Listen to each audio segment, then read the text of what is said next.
Hey man, you good? You seem kind of down since that event in November. Huh? I'm talking about that fight against Jake Paul and Mike Tyson. The Mike Tyson versus Jake Paul fight was rigged and we all know it. Mike Tyson was paid $20 million to lose and Jake Paul was paid $40 million to win. To be honest, it should have been the other way around. I personally think that Jake Paul won fair and square, unanimous decision. What did you just say? I said that Jake Paul deserved that win fair and square.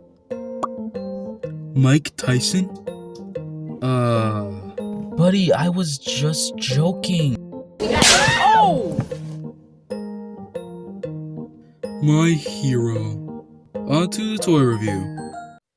What is up, everybody? Welcome back to my channel. It is your boy Joe, and today we'll be taking a look at the Bootleg. Yes, Bootleg. I'm mentioning Bootleg. You can see by this top window being cut off.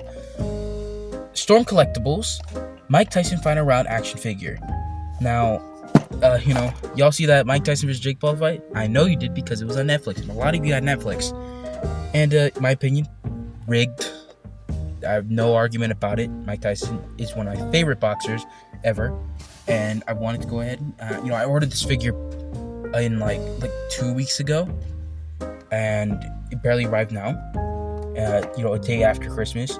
Oh yeah, Merry Christmas, by the way. Merry Christmas. Want to let you all know. Even though it's December 26th and it's not December 25th, I'm sure the intro was Christmas related, something like that.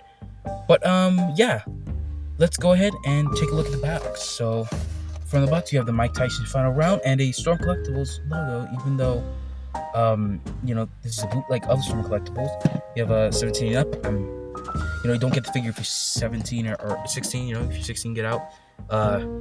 You got Mike Tyson at the top, some Mike Tyson at the bottom. Got a picture of the figure at the side. To this side, turn the box around. We got go ahead and some other stuff that it includes. We go ahead and read right there. Pause if you want to. And just some fun facts about Mike Tyson. Baddest man on earth. But yeah, and there's more stuff at the bottom. QR code or no barcode, whatever. Everlast, and not much to it. So let's go ahead and take a look at what's inside and crack this thing open. And here's the figure out of his cardboard packaging. And my first impression on this is it doesn't look too bad, to be honest. Now, would would I say choose this one over the original? No, definitely go for the original. One thing that kind of bothers me is how the torso's the top of the part is it's made of like a softer rubbery material, and it kind of messes with the butterfly joints. And I'm pretty sure the head is connected via a dumbbell joint that's connected. Oh, look, would you look at that? There's the inner joint, which reveals the really tough to move ball joint. That explains its tightness. It was pretty tight. Let's see, it's just soft plastic. It's like more of a rubber. And if I remove, can't remove the head. Whoa. It's dumbbell joint. Let me see if I still, there you go. Okay. Well, I'm pretty sure I can pop this back in.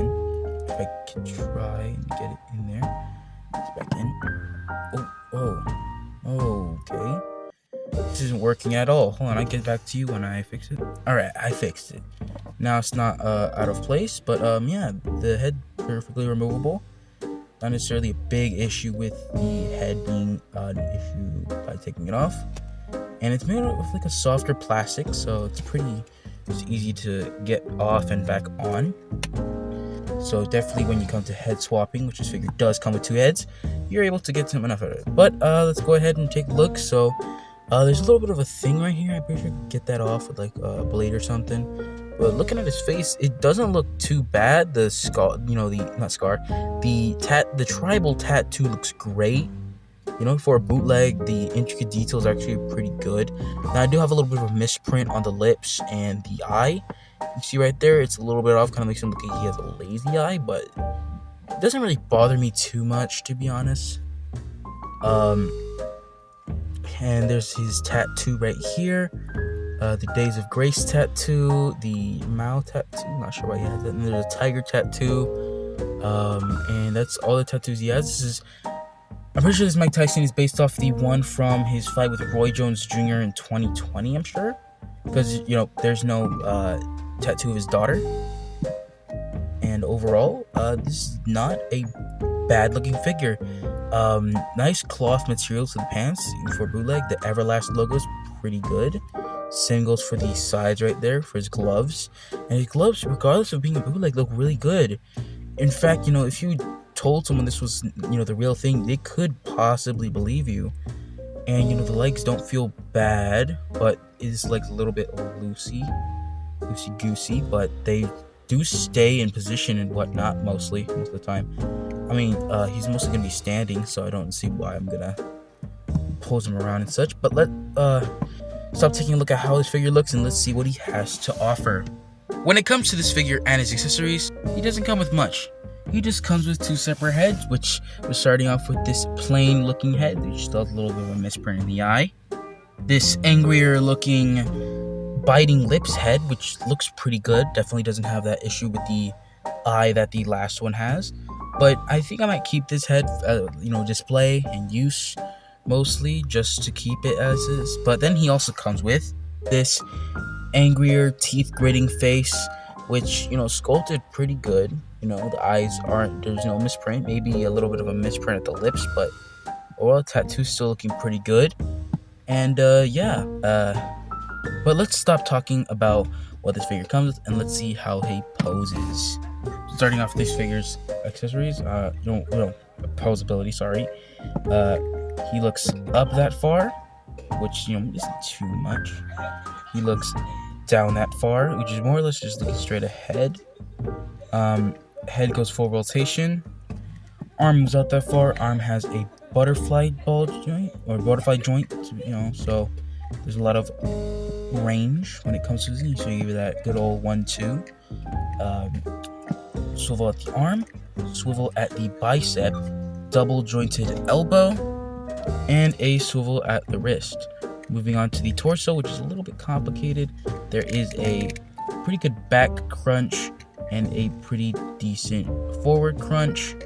There is a good swivel at the waist, and there's a pretty good ball joint, so you can get that really good movement, move back and forward that far. A pretty good leg spread, and this is hopefully nothing breaks over time. Leg moves out that far, leg goes that back far. Double jointed knee, swivel at the base of the foot, hinge at the foot, and a toe bend. Now this figure isn't too bad for a bootleg, considering it's a bootleg. But the details aren't that bad. The one factor that I'd say is bad would be the main head sculpt, the regular head sculpt, having a misprint at the eye, which is why I'm keeping this one. But overall, the printing isn't bad. I don't want to end up scratching it off, so I might put a sealant on that or a finish, maybe for the gloves. But overall, pretty good. The one gripe I have is there's rubber right here. I'm not sure why it's rubber, but it doesn't look too bad. And also, his leg's a little bit too loose. Makes me worry that it's gonna fall off. But yeah, it's a pretty good Mike Tyson figure. Considering it's Mike Tyson. And but yeah. Anyways, let's stop talking about how good this figure poses and he looks, and let's get on to his size comparison time. But before that, let's get on to how tall he is with my 3-foot measuring tape. So starting from the feet to the base to the top of the head, he measures at about 7 inches. 7-inch figure is a pretty tall figure. If you're having him next to WWE figures, he probably wouldn't scale well, since Mike Tyson is around 5'8", 5'9". I'll put actual height right here. But yeah, he won't really scale well since Mike Tyson isn't 7 feet tall. But yeah, let's get on to his size comparison time. Here he is next to my last review, the Bootleg Mafex Spider-Man, which both bootlegs, you can see how it gets. And here he is next to my other last review, the Marvel Legends Iron Man Extremis. And you can see how Mike Tyson is clearly taller. Here he is next to the Figma Doomslayer. Here he is next to the SH Figure Arts Iron Man Mark 6, and here he is next to Lightning McQueen. Overall, this is a pretty great figure, and you can get some pretty good poses with this guy. And this figure is still pretty good, with all of its posing, detail, and articulation. And for Bootleg, this is a great figure, in my opinion. If you want this, if you want to get this figure for yourself, link will be in the description below. Go ahead and check it out. Now, this is a great alternative if you can't afford the regular one, which is like just almost over 100. I'm not sure. I'll put the picture up here, right there. See if it's fact check me. And yeah, but that is all the time I have for today, everyone. Look good, stay safe, and I will see you all on the next one. Bye-bye.